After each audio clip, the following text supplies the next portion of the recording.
안녕하세요. 부자 오빠입니다. 삼성전자가 오늘 8만 원 붕괴가 됐죠. 오늘 같은 날은 뭐 호재니 약재니 얘기하는 게 사실 뭐 그렇게 큰 의미가 없을 것 같아서 과연 어떻게 대처를 해야 될지 정답은 없지만 저는 크게 세 가지를 한번 생각을 해봤습니다. 제가 정답이 없다고 말씀을 드리는 이유는 당연히 사람마다 생각이 다르기 때문이죠. 그 누구도 미래를 정확하게 예측할 수는 없습니다.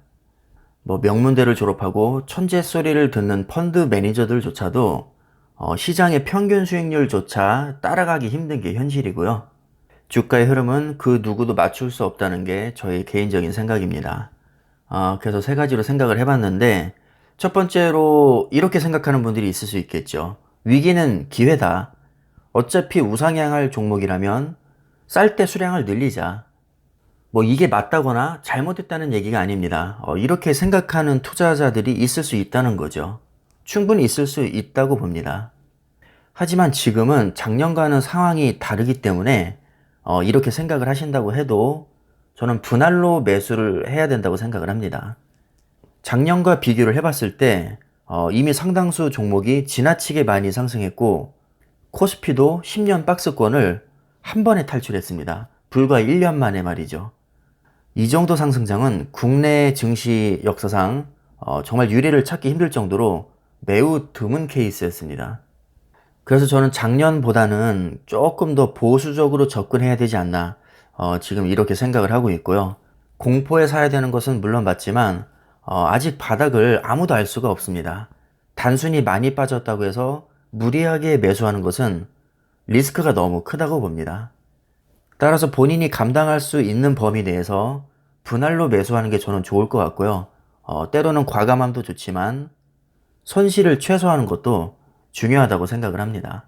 두 번째로 이렇게 생각하는 분들이 있을 수 있겠죠. 소나기는 일단 피하고 보자. 6만 전자, 5만 전자까지 간다는데 여러분들이 생각할 때 단기적으로 더 많이 하락할 것으로 예상이 된다면 비중을 축소하거나 추가 매수를 보류하는 전략을 쓸 수 있습니다. 단 이 경우에 만약에 급등장이 나오면 수익을 극대화할 수 없겠죠. 주식은 하이 리스크, 하이 리턴입니다. 리스크를 과감하게 감수하기가 싫다면 당연히 큰 수익도 포기를 해야 됩니다. 하락장에서는 누구나 공포를 느낍니다. 저도 지금 겁나죠, 당연히. 리스크가 큰 줄 알면서도 과감하게 베팅한 사람과 몸을 사린 사람이 같은 수익률을 얻는 것은 말이 안 됩니다. 하락장에서는 몸을 사린 사람이 좀 더 이득을 보겠지만 당연히 상승장에서는 과감하게 밀어붙인 사람이 큰 수익을 얻을 수 있습니다. 자, 하지만 미래의 주가는 그 누구도 예측할 수 없죠. 그냥 본인의 투자 성향에 맞게 선택을 하시면 됩니다. 정답은 아무도 모릅니다. 자, 세 번째로 나는 도저히 모르겠다. 마켓 타이밍 재는 것조차 의미가 없다.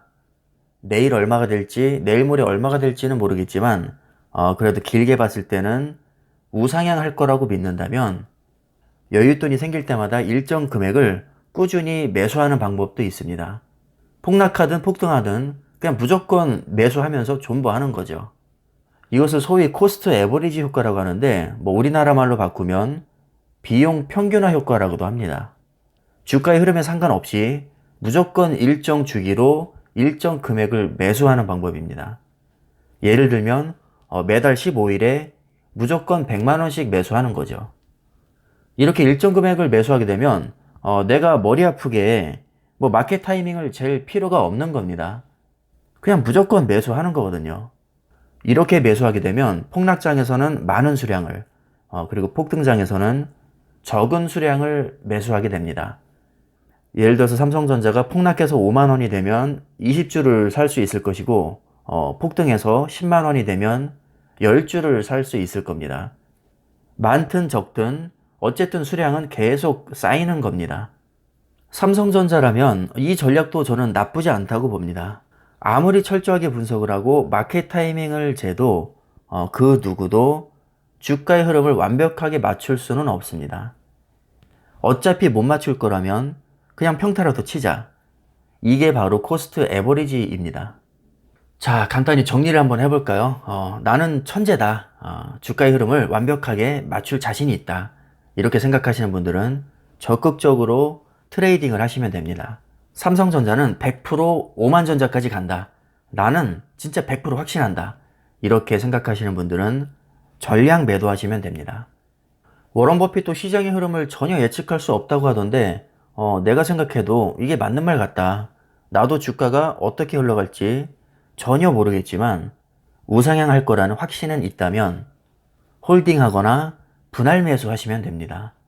그리고 좀 모험적인 분이 있을 수 있겠죠. 인생 뭐 있냐? 이 정도 빠졌으면 무조건 풀 매수지.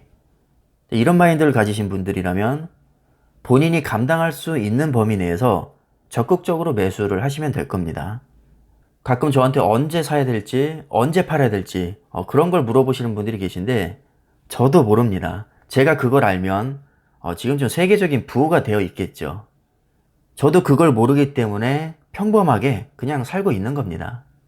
아마 그건 워런 버핏한테 물어보셔도 모른다고 할 겁니다. 이미 예전에 그렇게 얘기를 했었거든요. 아무도 정답을 얘기해 줄 순 없지만 우리가 주식시장이 들어온 이상 어쨌든 선택은 해야 됩니다. 내 돈 가지고 내가 투자를 하는 거라면 당연히 최종 선택도 내가 해야 됩니다. 돈을 벌어도 내가 다 갖는 거고요. 돈을 잃어도 내가 다 감당을 해야 됩니다. 이렇게 중대한 사안인데 남에게 선택권을 맡기는 것은 저는 말이 안 된다고 봅니다. 충분한 고민을 통해서 반드시 스스로 결정을 하셔야 되고요. 나는 도저히 결정을 못하겠다. 아무리 생각해도 확신이 안 선다면 차라리 주식을 안 하는 게 낫습니다. 나에게 확신이 있고 어떤 결과가 나와도 내 스스로의 선택에 후회하지 않을 자신이 있다면 그때 실행에 옮기는 게 저는 맞다고 봅니다. 다시 한번 말씀드리지만 주식 투자에 정답은 없습니다. 개잡주 단타로도 돈 번 사람 분명히 있고요. 초우량주 장기 투자로도 손해보고 나온 사람이 있습니다. 세상에는 수많은 케이스가 다 존재하기 때문에 결코 정답은 있을 수 없습니다. 성공 확률이 99%라고 해도 그 1%에 내가 들어간다면 나한테는 그게 100%가 되는 겁니다. 주식시장이 결코 만만한 곳이 아니니까요. 여러분들이 스스로 철저하게 공부하고 검증하고 내공을 쌓으셔서 현명한 선택하시길 바라겠습니다. 자, 그럼 오늘 영상은 여기까지 하겠습니다. 감사합니다.